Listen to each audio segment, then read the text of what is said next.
Hello everyone, mayong hapon sa tanan, mga Bisaya, mga Bisdak diha, mayong hapon sa inyo. Kwelingaw. Wala ka may isip na content. Nga ng mga way customer magkaayo kay hapon. Gupit-gupit ko ano yung mga tinda. Para pag magdagsa ng customer, maghamok na sa magdungan-dungan, di na karadaw kuan magka-uboy-uboy. Kalito-lito at nakahanda na mga pilas-pilas na mga ganito. Kailangan tayong mga tindera, lagi tayong handa. Kasi pag dating dagsaan ng customer, magkalito-lito talaga. Minsan nga magsabay-sabay 10. Kasi nila ang tindera mahina ang kalaban. So, kailangan talaga nakaganito na ako. Ayan. Nakapag-prepare ng inyong tindera para dili na lito-lito na pagkuhan. Diretso ng bigay sa customer. Mabilis ang kilos na. Kaya na pag gantong tumal, walang tao, walang mamimili siya masyado, pa isa-isa lang. So, ganyan gawa. Repack. Ay, mag-repack na. May repack naman ng. Ako na lang ito magpipilas ng mga ganito. So, magaganyan lang ako mag-repack ng mga, pilas-pilas ng mga syllable. Ano yung mga bibenta, kailangan naka-prepare na agad. Para hindi na No, tagpila lang kanang nai sa kapo. masaman. Kanang ice na si Papa. Kapa. Kaya, okay. Lingaw-lingaw rin niya ako. Di na, lingaw-lingaw trabaho man eh. At least, nga ni. Shout out sa mga abroad diha, out there, mga nasa abroad pa na nangarap karoon ng hanap buhay pagdating dito. Pwede naman ng ganito, pero kailangan talaga nito matyaga ka, hindi rin pwede sa mga aman. Mga lipstick ka na ko guys, so nagawa pa ko sa video.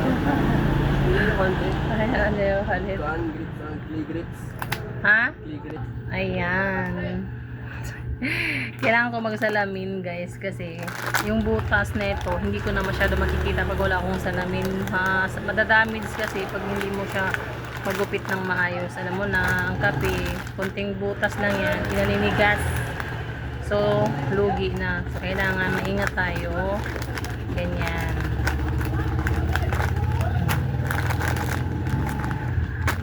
Back to topic. Iba-iba topic ko. Nahihinto kasi may bumibili. So, sa mga nasa abroad na tulad sa dating OFW, hindi madali dito sa Pilipinas pag wala kang trabaho. At saka mahirap ang buhay dito. Lahat binibili o kaya sa laki ng demand na ito ngayon sa Pilipinas, ang sweldo dito ng mga trabahante hindi enough para sa pamilya talaga. So, kailangan mag-isip tayo ng diskarte, magnegosyo, ganyan. Mag-ipon kayo para pag-uwi nyo dito sa Pilipinas, kung ano yung hilig nyo. Huwag kayo papasok-pasok din na negosyo na hindi nyo hilig. Kasi minsan kasi pag niligosyo, swerte-swerte din ito eh. O swerte sinasabayan ng sipag. Kasi minsan, pinaghirapan mo na, pinuhunan mo, tapos nalugi pala, hindi fit doon sa karakter mo, sa pagkatao mo. Hindi mo siya hilig, basta na lang gusto mo mag-negosyo kasi nainggit ka sa kapitbahay mo, ganito. Okay naman yung buhay nila kasi nag-negosyo siya. Hindi na yung kapitbahay mo ganon yung nangyari, ganon din mangyayari sa'yo. So pag-isipan mo muna kung saan yung talagang pinakahilig mo. Yung pinakahilig mo, yung doon mo siya, doon ka mag-focus. So yun ang gawin mong passion. Doon kikita ka doon sa mga gusto mo, sa kung anong hilig mo talaga. Pwede kang mamuhunan doon sa hilig mo, pwede mo siyang karirin, pwede mo siyang negosyo. Huwag kang basta-basta gagaya ka lang. Ano ma'am? Our pillar. Napuputol yung istorya ko kasi may isa-isa bili. So, ganun nga. Huwag kayong basta sumabak sa isang gera na hindi mo alam kung paano. Dapat alamin mo muna, pag-aralan mo muna bago ka. Medyo tamtas na tingin-tingin ate. Iska karton man? Mas kata. Mm. Bilis ka sa. 18. Daon. Huwag kayong sumabak sa sitwasyon na hindi nyo alam. Kasi masasayang yung pinaghirapan nyo. Dapat pag-aralan nyo muna kung gusto nyo talagang magtayo ng negosyo doon dahil sa gusto nyo, or mamumuhunan kayo doon sa pinagpaguran nyo, sa naiipon yung pera sa pag-abroad, or sa naiipon nyo kung gusto nyo talagang tahakin ang mundo ng pagnegosyo. Hindi dapat pag-isipan talaga muna. Huwag basta gumaya lang, kasi minsan yung gaya-gaya yun, dyan ka nag-field eh. Dapat pag-isipan mo muna mabuti. Kung gusto mong pasukin yung ganyang bagay o ganito, katulad ng ganito, huwag ka muna basta magbitaw ng malaking halaga. Subukan mo muna. Sumubok ka muna. Huwag bigla-bigla, kasi hindi lahat ng nakikita mo inaayon sa gusto mo, or nagfi-fit ka agad dun sa karakter mo, sa hindi mo mapatakbo ng mabuti tapos malulugi lang. So sayang yung pinaghirapan mo. Dapat pasukin mo yung mga bagay or yung pagninegosyo. Kung gusto mong kumita, pag-aralan mo. Huwag ka muna biglang, halimbawa nakaipon ka ng 100,000 tapos pinupunan mo agad sa hindi mo pagamay, hindi mo pa alam kung yung ipupuhunan mo, kikita ka ba doon, malulugi ka ba. Dapat pag-isipan talaga. Mga bagay-bagay pinag-iisipan yan, hindi yan basta-basta. Katulad ko nun, way back 2018 nang dumating ako. So, hey guys, may bibili ng bigas, may stock ito.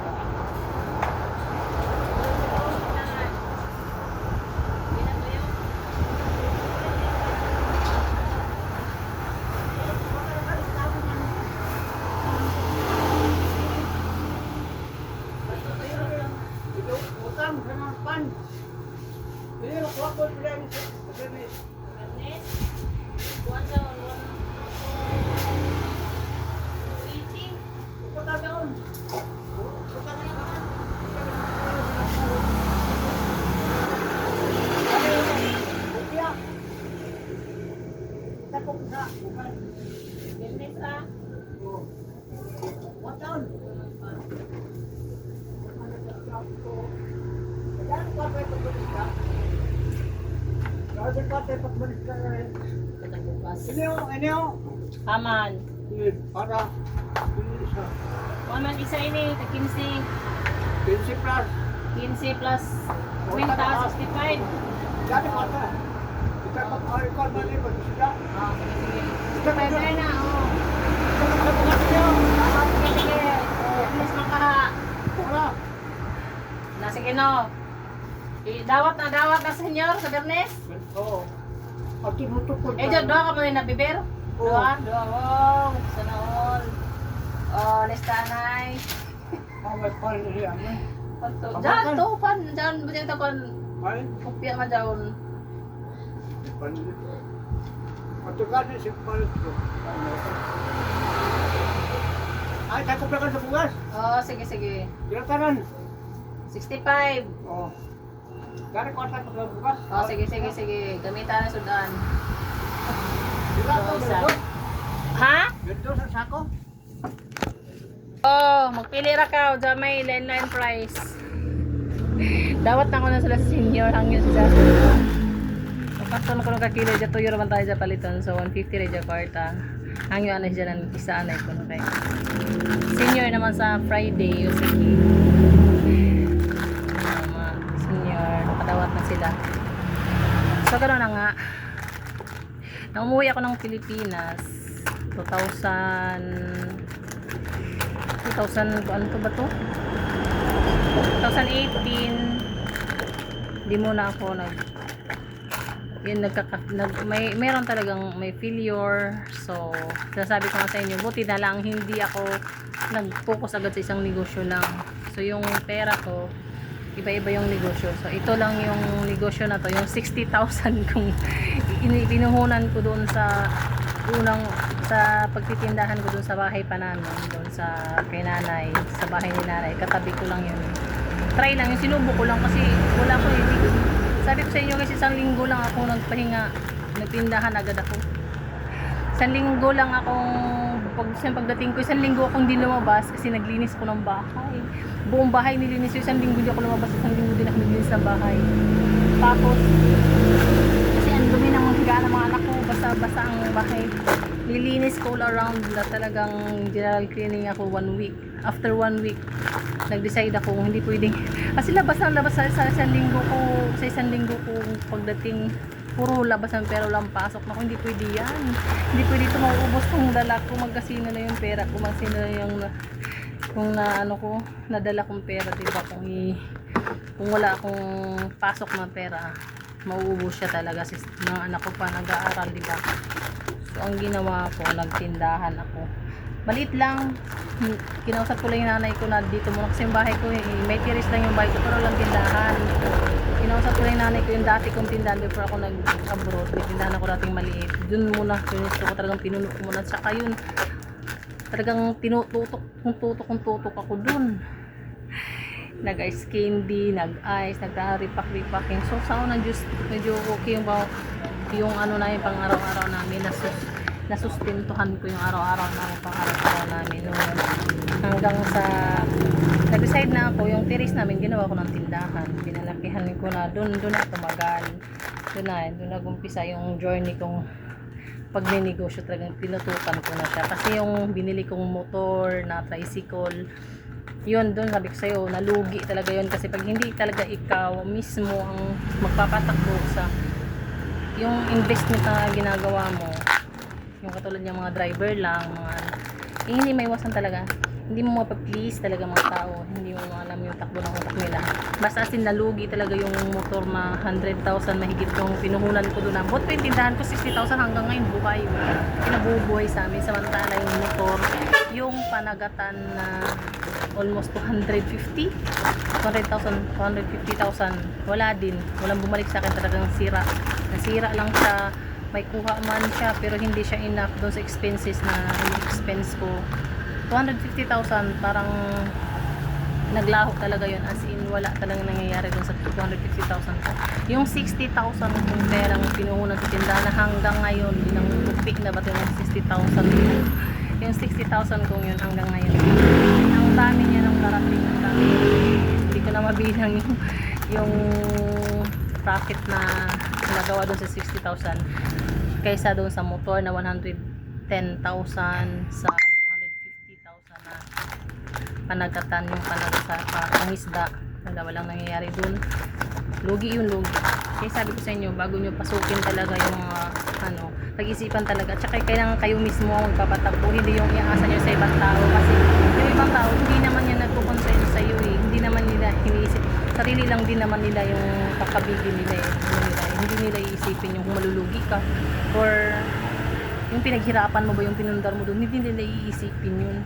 Basta importante sila, kumabig sila sa party nila, hindi yung hindi nila iisip kung nalugi ka na o tutulungan ka na lulubog kang mag-isa. Tandaan mo yan, lulubog kang mag-isa kung hindi ikaw ang magmamanage talaga. Mas maganda yung negosyo mo, ikaw talaga mismo gumawa kasi pag pinaghirapan mo yung pinuhunan mo ikaw talaga mismo, huwag mong iasa sa iba, huwag talaga. Nasabi ko sa inyo, luluha ka talaga pag paano kung yun lang yung inasahan mo, paano kung wala ka tayong ibang source, yun lang yung dun mo nilagak lahat ng pera mo, nga ubos, walang mangyayari sa buhay mo. Ang pinagpaguran mo, nauwi lang sa wala. Buti na lang ito yung 60,000 ko, trinabaho ko hindi ko na inaasa sa ibang tao, trinabaho ko siya hanggang ngayon. buhay kami dahil yung sa 60,000 na yun, dahil yung ibang pera ko nawala na parang bula lang. So hindi ko na rin yung masyado nililibig kasi mahirap-hira lang yun, tsaka mahirap isipin pa yung mga ganyan negative.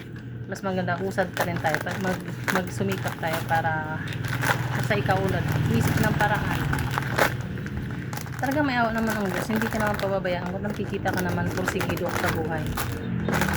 Yun ang masishare ko. Dapat tayo, kung gusto natin yung pinaghirapan natin, hindi manatili, tayo mismo ang magpapatakbo. Huwag natin iasa sa ibang tao talaga. Grabe.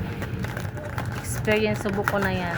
As in, subok ko na mga bagay-bagay. Kaya kailangan maging maalam tayo, maging wise tayo tabating sa pinaghihirapan natin. Dahil hindi ganun kadali.